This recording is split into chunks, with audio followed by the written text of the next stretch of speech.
Hello everyone, I hope आप सब अपना डेली टारगेट कंप्लीट कर रहे होंगे। तो फिर शुरू करते हैं हम अपना आज का लेक्चर।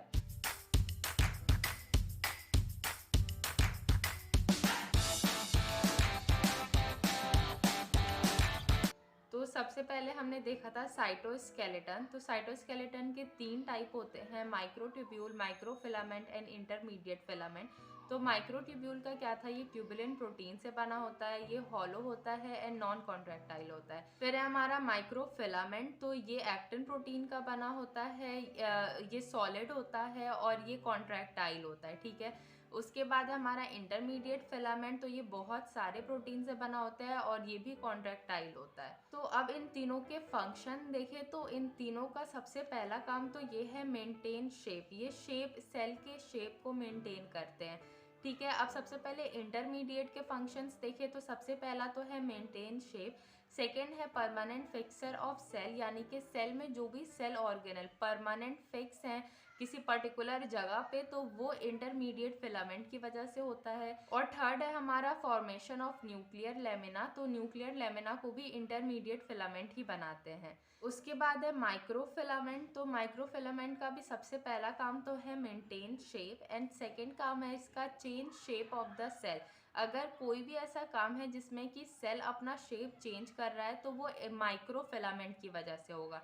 ठीक है। जैसे कि muscle contraction, formation of pseudopodia या फिर साइटोप्लाज्मिक स्ट्रीमिंग। उसके बाद हम फंक्शन ऑफ माइक्रोट्यूब्यूल देखें तो इसके चार फंक्शन होते हैं। सबसे पहला तो मेंटेन शेप, उसके बाद है movement of chromosome, then movement of cell organelle और उसके बाद है formation of cilia and flagella. अब साइटोप्लाज्मिक स्ट्रीमिंग क्या होता है, तो ये सर्कुलर मूवमेंट ऑफ साइटोप्लाज्म होता है।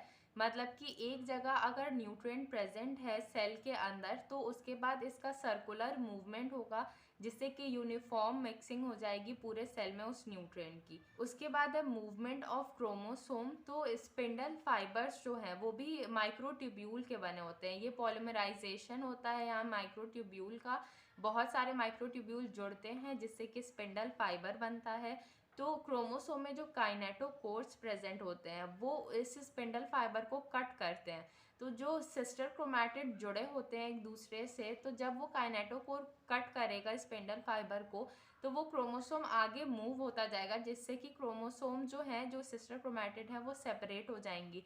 तो ये मूवमेंट ऑफ क्रोमोसोम जो हो रहा है वो भी माइक्रोट्यूब्यूल्स की वजह से हो रहा है। उसके बाद है मूवमेंट ऑफ सेल ऑर्गेनेल, तो जैसे कोई भी चीज़ जो है ईआर में सिंथेसाइज हुई, ठीक है, अब उसको मॉडिफिकेशन के लिए गोल्गी बॉडी में जाना है तो ये एक पाथ फॉलो करता है जो कि माइक्रोट्यूब्यूल का ही बना होता है। वो उसी पाथ को फॉलो करके वो सेल ऑर्गेनेल एंडोप्लाज्मिक रेटिकुलम से गोल्गी बॉडी में जाएगा। अब formation of cilia and flagella देखिए तो ये एक्सटेंशंस ऑफ प्लाज्मा मेम्ब्रेन होते हैं। ठीक है।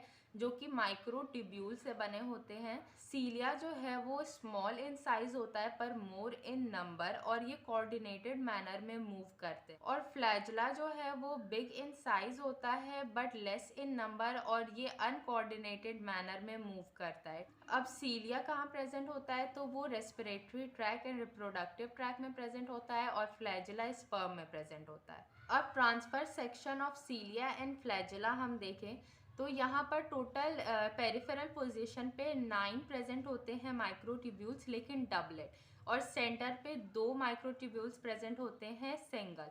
ठीक है। अब ये जो सेंटर में प्रेजेंट है माइक्रोट्यूब्यूल वो एक लेयर से सराउंडेड होते हैं जिसको सेंट्रल शीथ कहते हैं। उसके बाद जो पेरिफेरल पोजीशन पे माइक्रोट्यूब्यूल्स हैं वो इस सेंट्रल शीथ से कनेक्टेड होते हैं बाय रेडियल स्पोक। उसके बाद पेरिफेरल पोजीशन पे जो माइक्रोट्यूब्यूल्स प्रेजेंट है वो आपस में भी कनेक्टेड होते हैं बाय नेक्सिन प्रोटीन और वहाँ पर डाइनिन भी प्रेजेंट होता है जो कि सीलिया के मूवमेंट में हेल्प करता है। अब सीलिया एंड फ्लैजिला के बेस में बेसल बॉडीज प्रेजेंट होती हैं। अब transfer section of basal body हम देखें तो ये भी माइक्रोट्यूब्यूल्स ही होते हैं। इसमें पेरिफेरल पोजीशन पे भी 9 माइक्रोट्यूब्यूल्स प्रेजेंट होते हैं लेकिन यहाँ ट्रिपलेट होते हैं और सेंटर में कोई माइक्रोट्यूब्यूल प्रेजेंट नहीं होता, बस सेंटर में एक प्रोटीन होता है जिससे कि ये सारे माइक्रोट्यूब्यूल्स कनेक्टेड होते हैं।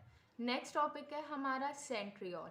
तो जब नॉन डिवाइडिंग सेल को लाइट माइक्रोस्कोप में देखा गया तो कुछ लाइट सब्सटेंस देखा जिसको सेंट्रोसोम कहा गया। इसके बाद जब इसको इलेक्ट्रॉनिक माइक्रोस्कोप में देखा गया तो इसमें परपेंडिकुलर बॉडीज देखी जिसको सेंट्रियोल कहा गया। तो सेंट्रियोल क्या होता है, ये two membrane less perpendicular body होता है, ये भी माइक्रोट्यूब्यूल का बना होता है। ये सारे यूकैरियोटिक सेल में प्रेजेंट होते हैं लोअर प्लांट्स के, हायर प्लांट्स में एब्सेंट होते हैं।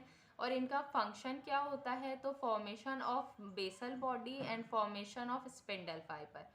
उसके बाद ट्रांसफर सेक्शन ऑफ सेंट्रियोल देखे तो ये एग्जैक्ट बेसल बॉडी जैसा ही होता है। इसके भी पेरिफेरल पोजीशन पे 9 माइक्रोट्यूब्यूल्स ट्रिपलेट में प्रेजेंट होते हैं और ये सब कनेक्टेड होते हैं।